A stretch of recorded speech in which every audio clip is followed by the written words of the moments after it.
स्वागत है आपका अपने यूट्यूब चैनल झार एडुकेयर में। तो आज के वीडियो में देखेंगे भूगोल, 10 क्लास का भूगोल का पहला चैप्टर एमसीक्यू हुआ था। आज देखेंगे शॉर्ट क्वेश्चन आंसर। ठीक है, टर्म 1 के लिए बड़ा इंपॉर्टेंट क्वेश्चन, शॉर्ट यानी कि एकदम छोटा छोटा एक एक नंबर में कैसा कैसा क्वेश्चन पूछा जा सकता है इस चैप्टर से, वो सारे क्वेश्चन को देखेंगे। पिछला वीडियो ना देखो तो देख लीजिएगा, पिछला पार्ट में एमसीक्यू बताए हैं और इससे पिछले जाइएगा तो वहाँ पे पूरा चैप्टर समझाए हैं। ठीक है, तो पूरा चैप्टर एक बार समझ लीजिएगा, तो कहीं पे भी कोई क्वेश्चन आ जाए, कहीं से भी क्वेश्चन पूछ दे, आप उसे आराम से बना लीजिएगा। ठीक है, तो पहले पूरा चैप्टर समझिए, उसके बाद फिर क्वेश्चन में आइएगा। ठीक, एमसीक्यू भी करा दिए हैं और ये शॉर्ट क्वेश्चन और लॉन्ग आएगा। तो जो चैप्टर में पढ़ा है, चैप्टर में बहुत ही सुंदर एकदम नोट्स बना करके आपको समझाए हैं, बहुत ही बढ़िया नोट्स है। और झार एडुकेयर एप्लीकेशन जो है उसमें नोट्स भी प्रोवाइड कर दिए हैं, तो आप जाकर वहाँ से भी डाउनलोड कर लीजिएगा। ठीक है, और थोड़ा सा अभी टाइम नहीं मिल पा रहा है, इसलिए तो सभी धीरे धीरे आपको एप्लीकेशन में अपलोड हो जाएगा ये सब क्वेश्चन भी। ठीक है, अभी अकेले थोड़ा करते हैं तो थोड़ा समय की कमी है, लेकिन धीरे धीरे आपको सारा कुछ वहाँ पर एप्लीकेशन में फ्री ऑफ कॉस्ट मिलेगा, तो ज़रूर से ज़रूर डाउनलोड कर लीजिएगा अगर एप्लीकेशन डाउनलोड ना किया हो। पहला क्वेश्चन देखिए, समाप्यता के आधार पर संसाधन का वर्गीकरण करना है। तो समाप्यता यानी समाप्त होने के आधार पे, तो समाप्त होने के आधार पे अगर संसाधन को देखा जाए तो दो तरह का होता है। एक नवीकरणीय योग्य संसाधन जो कि नहीं समाप्त हो सकता है, नया से बनाया जा सकता है, और एक अनवीकरणीय योग्य संसाधन जो खत्म हो जाएगा, जैसे कोयला, पेट्रोलियम। संसाधन किसे कहते हैं? आर्थिक विकास के लिए मानव जिन साधनों का उपयोग करता है वे संसाधन कहलाते हैं, जैसे मिट्टी, वन, कल कारखाने। तो अपने विकास, आर्थिक विकास के लिए इंसान जो है जिन जिन चीज़ों का उपयोग करता है वही सब संसाधन है, जैसे मिट्टी, वन, कल कारखाना जो हो गया है ना। इंसान खुद भी संसाधन है। प्राकृतिक संसाधन क्या है? तो प्राकृतिक द्वारा प्रदत्त वे सभी वस्तुएं जो मनुष्य द्वारा उपयोग में लाई जाती है प्राकृतिक संसाधन कहते हैं, जैसे वन, भूमि, पर्वत, पठार, ये सब। यानी जो भी चीज़ हमें प्रकृति ने दिया है, जिसका हम उपयोग करते हैं, वही प्राकृतिक संसाधन है। प्राकृतिक संसाधन कितने प्रकार के हैं? तो प्राकृतिक संसाधन है दो प्रकार के, एक जैविक और एक अजैविक। जैविक जिसमें जान है, अजैविक जिसमें जान नहीं है। ठीक है, तो भूमि, जल तथा मृदा, ये सब में जान तो नहीं है, तो भूमि, जल, मृदा ये सब क्या है? अजैविक संसाधन। जबकि वन, जंगल, जीव जंतु ये सब जैविक संसाधन है। ठीक, मानव निर्मित संसाधन के 4 उदाहरण बताना। बांध, उद्योग, मशीन, मकान, ये सब मानव निर्मित संसाधन है। नवीकरणीय संसाधन किसे कहते हैं? इसके 2 उदाहरण। वे सभी संसाधन जो कभी समाप्त नहीं होते तथा एक बार प्रयोग करने के उपरांत उन्हें निश्चित समय में दोबारा प्राप्त किया जा सकता है, नवीकरणीय संसाधन कहलाते हैं। नवीकरणीय संसाधनों के 2 उदाहरण हैं, जल, पेड़ पौधे और जीव जंतु, जो कि समाप्त नहीं हो सकता, वापस इसको पा सकते हैं। ठीक है,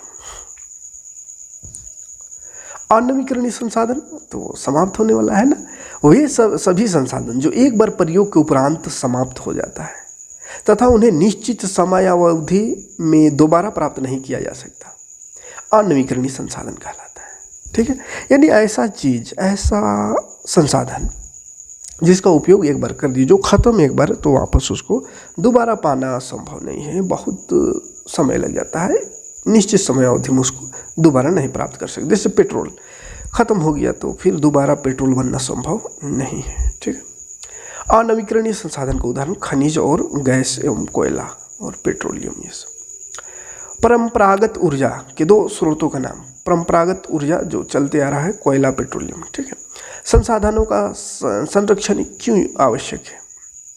तो पृथ्वी पर कुछ संसाधन ऐसे हैं जो समाप्त नहीं होते हैं, कुछ संसाधन ऐसे भी हैं जो कभी भी समाप्त हो सकते हैं। जो समाप्त होने वाले संसाधन हैं उनका संरक्षण आवश्यक है, जैसे पेट्रोलियम, कोयला आदि। इन संसाधनों को संरक्षण प्रदान कर नहीं किया गया तो आने वाले पीढ़ी के लिए समस्या उत्पन्न हो सकती है। यानी ये जो सब जो संसाधन हैं, इन संसाधनों को अगर नहीं बचाया जाए तो आने वाली पीढ़ी को बड़ी समस्या का सामना करना पड़ सकता है। इसीलिए हमको ऐसे संसाधनों को संरक्षण करना यानी कि बचाना बड़ी ही ज़रूरी है, आवश्यक है, जो कि समाप्त होने वाला है, जैसे कोयला, पेट्रोलियम।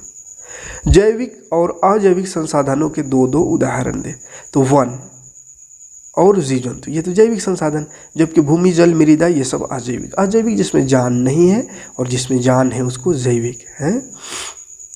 अगला, नियोजन की आवश्यकता क्यों है? संसाधन सीमित है, हमारे देश में उनका वितरण असमान है। मतलब किसी के पास बहुत संसाधन, किसी के पास कुछ नहीं, खाने को रोटी भी नहीं। तो देश में कहा है वितरण इसका असमान है संसाधनों का। अतः संसाधनों के विकास के लिए नियोजन आवश्यक है, यानी बराबरी आवश्यक है। संसाधन नियोजन के 3 स्तर है। संसाधनों के अन्वेषक की तैयारी, विकास के लिए संसाधनों को उपलब्धता का मूल्यांकन और संसाधनों के शोषण की योजना। तो ये सब उपाय से नियोजन कर सकते हैं संसाधन का। सतत पोषणीय विकास का क्या अर्थ है? बहुत बहुत इंपॉर्टेंट क्वेश्चन, ठीक है। सतत पोषणीय विकास क्या है? तो देखिए, आर्थिक विकास का अर्थ है कि विकास पर्यावरण को बिना नुकसान पहुंचाए हो और वर्तमान विकास की प्रक्रिया भविष्य की पीढ़ियों की आवश्यकता के अवहेलना ना करे। मतलब अगर ऐसे साधारण भाषा में समझे तो इससे यह समझ में आता है सतत पोषणीय विकास से कि ऐसा विकास करो कि पर्यावरण को कोई नुकसान ना पहुंचे। लेकिन आज क्या हो रहा है? उल्टा हो रहा है। इंसान विकास कर रहा है, बहुत तरह के लोगों ने किया, लेकिन पर्यावरण को क्षति पहुंचाकर, पर्यावरण को बहुत ज़्यादा नुकसान पहुंचाया। पेड़ पौधा, जीव जंतु, जंगल झाड़ सब खत्म करके और विकास कर रहा है। तो ये सतत पोषणीय विकास नहीं है। सतत पोषणीय विकास कहता है विकास आप करें लेकिन पर्यावरण को नुकसान ना पहुंचाए। और एक चीज़, वर्तमान विकास की प्रक्रिया भविष्य की पीढ़ियों की आवश्यकता की अवहेलना ना करे।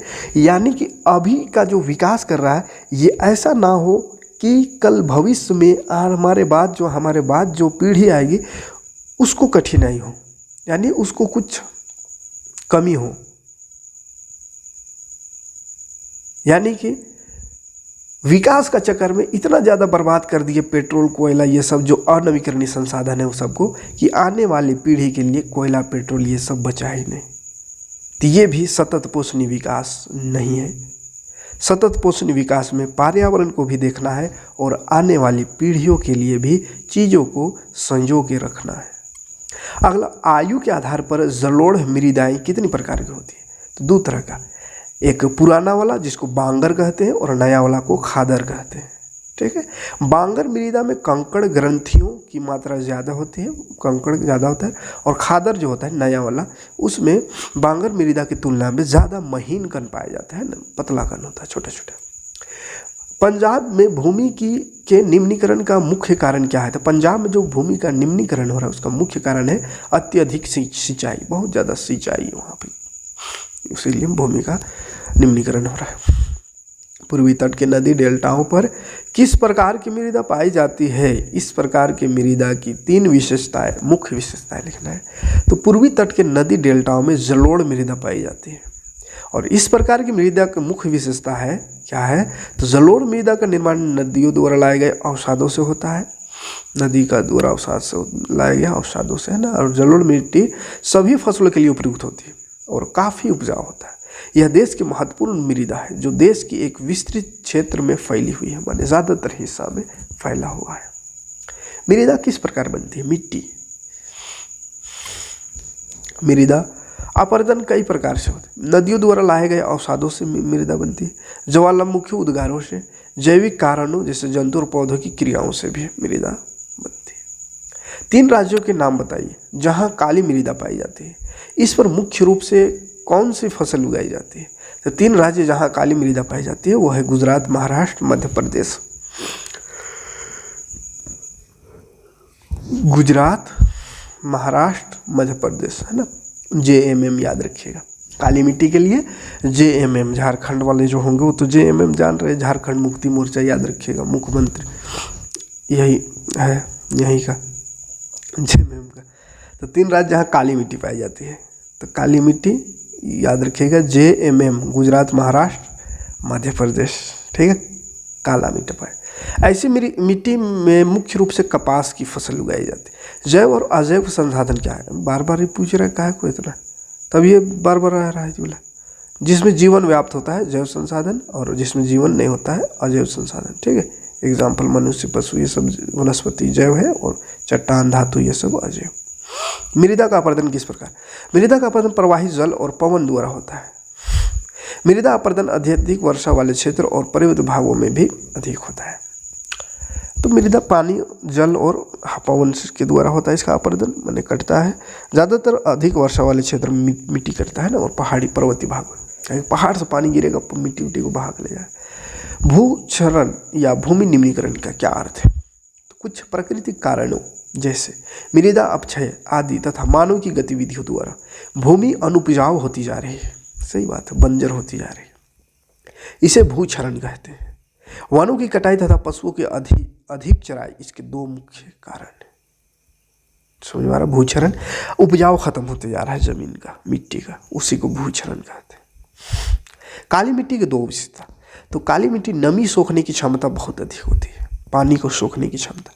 Calcium carbonate, potash, magnesium carbonate और चूना इसके मुख्य पोषक तत्व है। ठीक है, कार्बोनेट है। लेटेराइट मिट्टी की दो विशेषताएं लिखी। तो इसमें चूने और मैग्नीशियम का अंश कम होता है, नाइट्रोजन की कमी और फास्फोरिक एसिड की मात्रा अधिक होती है। कौन सी फसल काली मिट्टी में है ना, कौन सी फसल के लिए उपयुक्त है काली मिट्टी बोल रहा है? तो काली मिट्टी कपास, तिलहन के फसल के लिए उपयोग है। ठीक है। भारत के किन राज्यों में काली मिट्टी पाई जाती है? तो काली मिट्टी फिर से पूछ दिया, तो JMM बोले थे, JMM, गुजरात, महाराष्ट्र, मध्य प्रदेश है ना, और आंध्र प्रदेश में भी, उत्तर प्रदेश में भी। ठीक है, AU, ये सबको याद रख, 3 और याद रखिएगा, JMM खाली तो काफ़ी, 3 तो ज़्यादा नहीं लिखना। लाल मिट्टी की रचना कैसी होती? लाल मिट्टी की रचना ग्रेनाइट और नीस जैसी देवदार चट्टानों से होती है,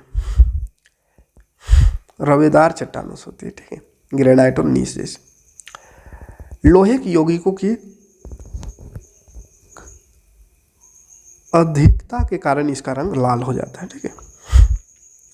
किस प्रांत में सीढ़ीदार खेती की जाती है? तो भारत के उत्तराखंड में सीढ़ीदार अथवा सोपानी खेती भी कहते हैं इसको। ठीक है, उत्तराखंड में।